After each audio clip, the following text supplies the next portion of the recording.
Hello my dear students, आज हम लोग रिफ्लेक्शन ऑफ लाइट पढ़ेंगे। यह ऑप्टिक्स का आपका तीसरा वीडियो है। इसके पहले 2 वीडियो अपलोड किया जा चुका है। अगर आप नहीं देखें तो उसका लिंक इस वीडियो के डिस्क्रिप्शन में दिया हुआ है, वहाँ से भी आप देख सकते हैं। तो रिफ्लेक्शन क्या है? रिफ्लेक्शन जो है वह बेसिकली टकरा कर लौटने की घटना है।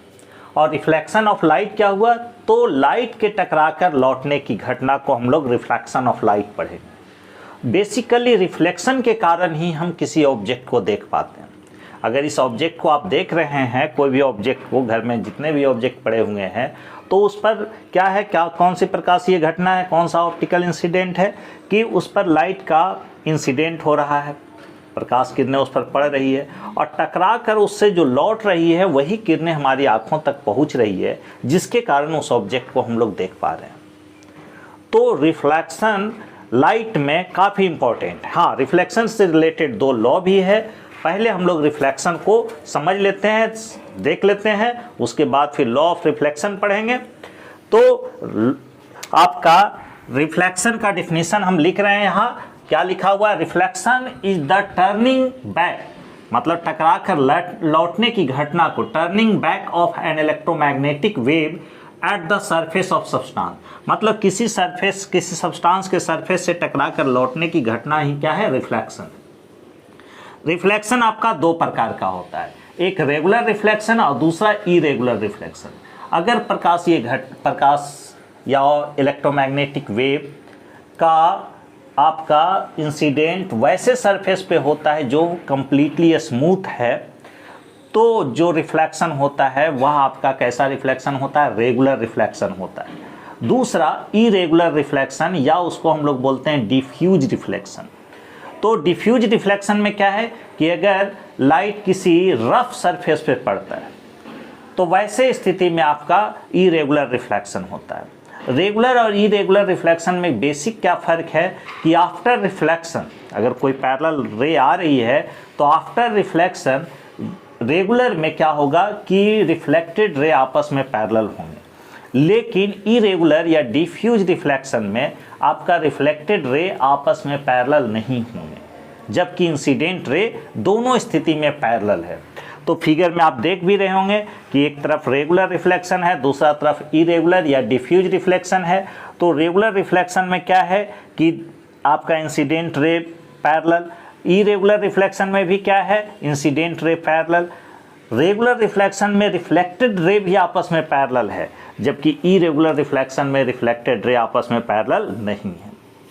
तो ये रेगुलर और इरेगुलर रिफ्लेक्शन हमने लिखा है। रेगुलर रिफ्लेक्शन के बारे में लिखे हैं, reflection of rays from a surface will be regular कब? If reflecting surface is smooth. In this case reflected ray are parallel to each other. जबकि इरेगुलर रिफ्लेक्शन में क्या लिखा हुआ है?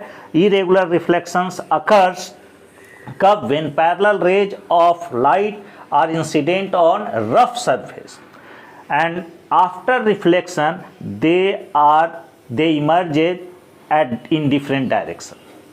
तो रेगुलर और इरेगुलर के बारे में हम लोग पढ़े। अब क्या है? अब लॉ ऑफ रिफ्लेक्शन पढ़ेंगे। तब तक आप इसका स्क्रीनशॉट लीजिए, हम लोग आगे देखते हैं। लॉ ऑफ रिफ्लेक्शन क्या है? तो सबसे पहला बात कि रिफ्लेक्शन जो होता है ये तो पहले से प्रकाशीय घटना हो रही है। अब उन्हीं नेचर में जो भी घटना हो रहा है, फिजिक्स का क्या काम है? उसको एक लॉ में, एक नियम के अंदर बाउंड्री करना, बांधना। तो लाइट को हम लोग जब समझे तो एक लॉ देखे, एक नियम के तहत लाइट का रिफ्लेक्शन होता है कब? जब रिफ्लेक्शन रेगुलर होता, तब एक नियम का के अंतर्गत होता है। और यहाँ पर 2 नियम है रिफ्लेक्शन का कि ये सपोज कीजिए कि ये रिफ्लेक्टिंग सरफेस है, रिफ्लेक्टिंग सरफेस। तो यहाँ पर अगर कोई लाइट ऐसे आ रही है तो आफ्टर रिफ्लेक्शन ये ऐसे जाएगी। जितने भी पैरेलल रे हैं इस टाइप से आपस में इंसिडेंट रे पैरेलल, तो रिफ्लेक्टिंग रे भी क्या होगा?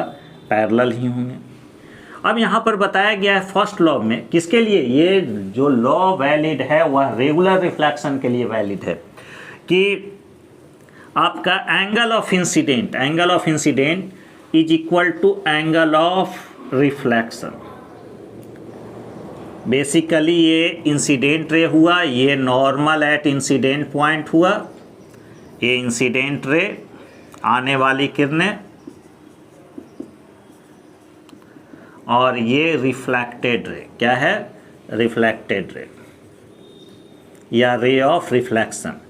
तो कहता है कि ये इंसिडेंट, एंगल ऑफ इंसिडेंट जिसको कि हम लोग आई से डिनोट करेंगे, is equal to angle of reflection होगा।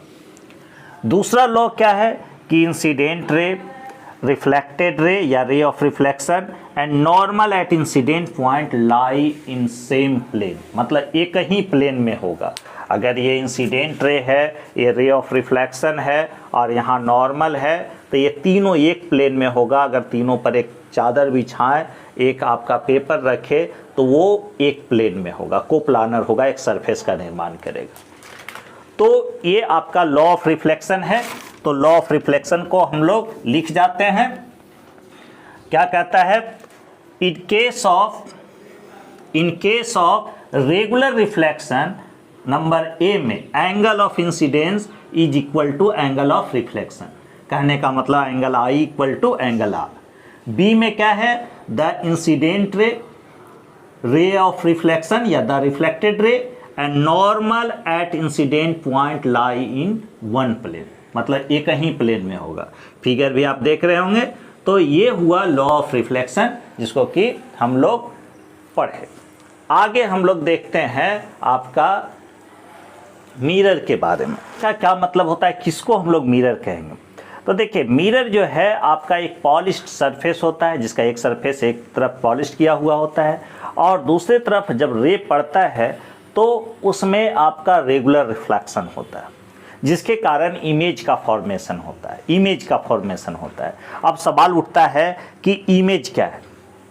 तो इमेज के लिए हम लोग कहेंगे कि जब reflected ray, incident ray, ray of reflection, ये प्रकाशीय घटना हुई, तो आफ्टर रिफ्लेक्शन किसी ऑब्जेक्ट से चलने वाली प्रकाश आपका आफ्टर रिफ्लेक्शन किसी पॉइंट पे कट करेगा, या फिर ऐसा लगेगा कि प्रकाशीय किरण आपका रिफ्लेक्टेड रे किसी पॉइंट से आ रही है या फिर वहाँ पर कट रही है।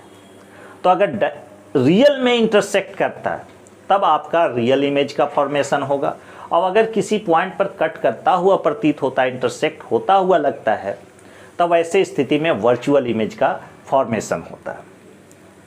तो इसके बारे में हम लोग लिख लेते हैं। क्या है मिरर, अ पॉलिश्ड और a smooth surface as a glass that forms images, वही आपका क्या बनाएगा, इमेज बनाएगा बाय रिफ्लेक्शन। किसके मदद से, रिफ्लेक्शन के मदद से। उसी को हम लोग क्या कहते हैं, मिरर कहते हैं, कॉल्ड मिरर। आपका अब कुछ पॉइंट भी लिख दिए हैं। तो इन एनालाइजिंग मिरर, जब मिरर का आप एनालिसिस कीजिएगा, we will focus on type of images. तो मेरा क्या फोकस होगा, किस पर हम केंद्रित करेंगे कि कैसा इमेज बन रहा है। We focus on types of images. अब क्या है, दे प्रोड्यूस्ड, कैसा वो इमेज बना रहा है उस पर हम लोग फोकस करेंगे। Image are form at the point where rays of light actually intersect, उसी को हम लोग क्या कहेंगे, रियल इमेज कहेंगे, ब्रैकेट में लिख दिए हैं। और form which they appear to intersect or come from called virtual image। तो जब भी इमेज, हम लोग इमेज में अब तीन बातों का ध्यान रखेंगे। कौन कौन से बात, कि रियल है या फिर वर्चुअल है। दूसरा में क्या रखेंगे, उसका ओरिएंटेशन, कि सीधा है या उल्टा है, जिसको कि हम लोग लिखें इन्वर्टेड या अपराइट। तीसरा में हम लोग रखेंगे मैग्निफिकेशन, ऑब्जेक्ट के रिस्पेक्ट में बड़ा है या छोटा है, ऑब्जेक्ट के रिस्पेक्ट में बड़ा है या छोटा है। नीचे हमने एक नोट पॉइंट लिख दिया है कि virtual image will be upright, मतलब जो काल्पनिक वर्चुअल या इमेजिनरी इमेज जो होगा वह सीधा होगा, अपराइट होगा, जबकि रियल इमेज जो होगा इन्वर्टेड होगा, आपका उल्टा होगा। ये हमेशा आपको देखने को मिलेगा। तो हमने मिरर के बारे में पढ़ा। अब मैग्निफिकेशन एक टर्म आया है, इसको समझ लेते हैं क्या है मैग्निफिकेशन। तब तक आप इसका स्क्रीनशॉट लीजिए। मैग्निफिकेशन के बारे में अब हम लोग पढ़ते हैं। तो मैग्निफिकेशन बेसिकली इमेज और ऑब्जेक्ट के साइज का रेशियो होता है। इमेज और ऑब्जेक्ट के साइज का रेशियो होता है। मान लिया जाए कि आफ्टर ये ऑब्जेक्ट है, आफ्टर रिफ्लेक्शन इसका आपका इमेज बना, ये आपका ऑब्जेक्ट है और आफ्टर रिफ्लेक्शन इसका इमेज यूं बना। ये आपका 10 सेंटीमीटर का ऑब्जेक्ट था और इसका साइज जो हुआ 50 सेंटीमीटर हुआ। तो इमेज का साइज किस रूप में लेंगे? हाइट के रूप में लेंगे, क्योंकि यहाँ हाइट के रूप में इसका डायमेंशन दिया हुआ है। और बाय ऑब्जेक्ट का साइज, यह रेशियो ही बेसिकली क्या कहलाएगा? मैग्निफिकेशन कहलाएगा। और इसको हम लोग एम से डिनोट करेंगे। क्या से डिनोट करेंगे? एम से। एक बात यही समझ लीजिए, मैग्निफिकेशन का कोई यूनिट डायमेंशन नहीं होने वाला है, क्योंकि यह दो आपका सेम फिजिकल क्वांटिटी का रेशियो है। हाँ, मैग्निफिकेशन को सिर्फ साइज के रिस्पेक्ट में, साइज के रूप में ही हम लोग साइज के रेशियो के रूप में डिफाइन नहीं करते हैं, बल्कि distance of image by distance of object के रूप में भी हम लोग डिफाइन करते हैं। मतलब डिस्टेंस के फॉर्म में भी हम लोग मैग्निफिकेशन को डिफाइन कर सकते हैं। अगर किसी का मैग्निफिकेशन, कहीं मैग्निफिकेशन आपको ग्रेटर देन 1 दिखा, इसका मतलब होगा कि आपका ऑब्जेक्ट का इमेज ऑब्जेक्ट से बड़ा है। 1 से बड़ा मैग्निफिकेशन का मतलब कि इमेज का साइज ऑब्जेक्ट से बड़ा है।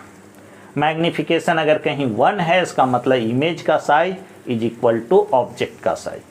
अगर मैग्निफिकेशन 1 से छोटा है तो जाहिर सी बात है इमेज छोटा होगा, तो इमेज का साइज छोटा होगा किसके रिस्पेक्ट में? ऑब्जेक्ट के रिस्पेक्ट में। मैग्निफिकेशन निगेटिव है, ये न्यूमेरिकल वैल्यू का बात कर रहे थे।